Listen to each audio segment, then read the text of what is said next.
আসসালামু আলাইকুম প্রিয় বন্ধুরা, আশা করি তোমরা সবাই আল্লাহর রহমতে ভালো আছো। YourFancy ইউটিউব চ্যানেল থেকে তোমাদের সবাইকে শুভেচ্ছা ও স্বাগতম। বন্ধুরা, আজকের ক্লাসে আমরা এমএস ওয়ার্ডে ড্রপ ক্যাপস কিভাবে তৈরি করা যায় সেটা শিখব। তো ড্রপ ক্যাপস তৈরি করার আগে আমরা জেনে নিই ড্রপ ক্যাপস আসলে কি। ড্রপ ক্যাপস হচ্ছে প্যারাগ্রাফের প্রথমে একটি বড় সাইজের লেটার তৈরি করা হয়। এই বড় সাইজের লেটারটাকেই বলা হয় ড্রপ ক্যাপস। কোনো প্যারাগ্রাফের প্রথমে যে ওয়ার্ডটা থাকে সেই ওয়ার্ডের প্রথম অক্ষরটাকেই আমরা ড্রপ ক্যাপস হিসেবে তৈরি করি। আমি অলরেডি তোমাদের জন্য একটি ড্রপ ক্যাপস তৈরি করে রেখেছি।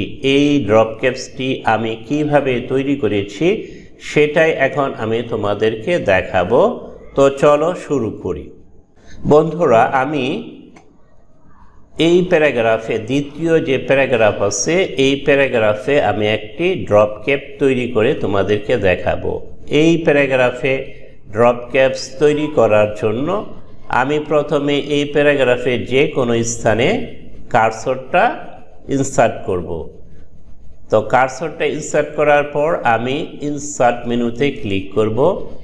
ইনসার্ট মেনুতে ক্লিক করার পর আমি ডান দিকে চলে যাব। দেখো টেক্সট সেকশনের ড্রপ ক্যাপ এখানে একটা অপশন আছে, আমি কোনায় ক্লিক করব। কোনায় ক্লিক করার পর এখানে একটা ড্রপ ডাউন বক্স আসলো। দেখো এখানে কয়েকটা অপশন আছে। এখানে নানে দিলে আমি অলরেডি যে আমি ড্রপ ক্যাপটা তৈরি করেছি সেই ড্রপ ক্যাপটা আমি ডিলিট করে দিব। যদি নানে দেই তাহলে আমার যে তৈরি করা যে ড্রপ ক্যাপটা আছে সেটা মুছে যাবে। আর আরেকটা আছে ড্রপটা হচ্ছে এই প্যারাগ্রাফের ভিতরে তোমার বড় লেটারটা থাকবে, আর ইন মার্জিনের মধ্যে ড্রপ ক্যাপটা থাকবে। দেখো পার্থক্যটা খেয়াল করো। ড্রপটে যদি দেই তাহলে এই ড্রপটা অর্থাৎ ড্রপ ক্যাপসটা প্যারাগ্রাফের ভিতরেই থাকে, আর ইন মার্জিনে যদি দেই তাহলে ড্রপ ক্যাপটা মার্জিনে তৈরি হয় কিন্তু প্যারাগ্রাফ তোমার আলাদা থাকে। আর নিচে যে অপশনটা আছে ড্রপ ক্যাপ অপশনস, এখানে আমরা বিভিন্ন কাস্টমাইজেশন করতে পারি ড্রপ ক্যাপে। আমি এই ড্রপ ক্যাপস অপশনে ক্লিক করলাম। দেখো এখানে একটি ড্রপ ক্যাপ ডায়লগ বক্স আসলো। নানে দিলে তোমার ড্রপ ক্যাপ উঠে যাবে, আর ড্রপ দিলে ওই যে প্রথমে যে আমরা দেখেছিলাম এই রকম। তো আমি ড্রপটে দেই, ক্লিক করলাম। ড্রপটে ক্লিক করার পর দেখো এখানে কয়েকটি অপশন আছে। এখানে আছে ফন্টটা আমরা চেঞ্জ করতে পারি এখান থেকে। আমি এখানে বডি আছে, আমি আরেকটা দেই নিকশ দেই, নিকশ ফন্ট দিলাম। নিকশ সলিড দিলাম। তারপর দেখো লাইন্স টু ড্রপ ক্যাপসটা আমি প্যারাগ্রাফের কয়টা লাইনে তৈরি করব। ডিফল্ট অবস্থায় 3টি আছে। আমি যদি পুরা 4টি লাইন দিতে চাই তাহলে 4 দিব।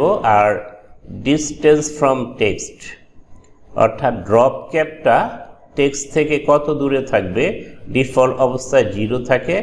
আমি একটু বাড়িয়ে দিই। দেখো আমার ড্রপ ক্যাপটা তৈরি হলো। আমি 4টা লাইনের ড্রপ ক্যাপ তৈরি করেছি। ঠিক আছে, তো এইভাবে আমরা ড্রপ ক্যাপটা তৈরি করব। এখন আমরা এই ড্রপ ক্যাপটাকে আবার বিভিন্ন ফরম্যাটিং করতে পারি।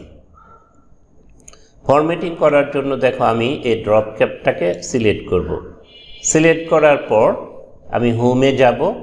হোমে যাওয়ার পর এখানে দেখো আমি কালারটা চেঞ্জ করতে পারবো। এখান থেকে থিম কালার থেকে তোমার যেটা ইচ্ছে এখান থেকে আবার মোর কালার, স্ট্যান্ডার্ড কালার, যে কোনো কালার আমরা দিতে পারি। কাস্টম কালারের মধ্যে তোমার বিভিন্ন ফরম্যাট আছে, হেক্সা কোড আছে, আমি এখান থেকে দিতে পারি। আমি ক্যান্সেল দিয়ে দিলাম। তো আমি এখান থেকে একটা কালার দিয়ে দিই, ড্রপ ক্যাপের একটা কালার দিয়ে দিলাম। আচ্ছা, আর কি করতে পারি দেখো এখানে আমরা এই যে তোমার বিভিন্ন স্টাইল দিতে পারি, তারপর আউটলাইন বিভিন্ন স্টাইলে দিতে পারি, রিফ্লেকশন দিতে পারি, শ্যাডো দিতে পারি, রিফ্লেকশন দিতে পারি, গ্লো দিতে পারি। তোমার যেটা চয়েস হবে সেটাই দিবে তোমরা। ড্রপ ক্যাপটা এইভাবে তৈরি করে কাস্টমার আমি এটা দিলাম। আচ্ছা, এখন আমি এটার ব্যাকগ্রাউন্ডটা কিন্তু চেঞ্জ করতে পারি এটার মতো। এটা সিলেক্ট থাকা অবস্থায় এই যে এখানে কালার আছে, ব্যাকগ্রাউন্ড কালারটা আমরা দিতে পারি, চেঞ্জ করতে পারি। কোনটা দিব দেখো,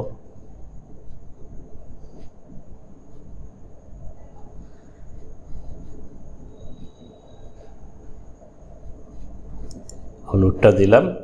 আচ্ছা, সাইজটা একটু বাড়িয়ে দিই ড্রপ ক্যাপের, না কমায় দিই, সাইজ বাড়ালে হয় না। দেখো, তাহলে এইভাবে তোমরা ড্রপ ক্যাপ তৈরি করে তোমরা বিভিন্নভাবে এটাকে কাস্টমাইজ করতে পারবে এবং ফরম্যাটিং করতে পারবে।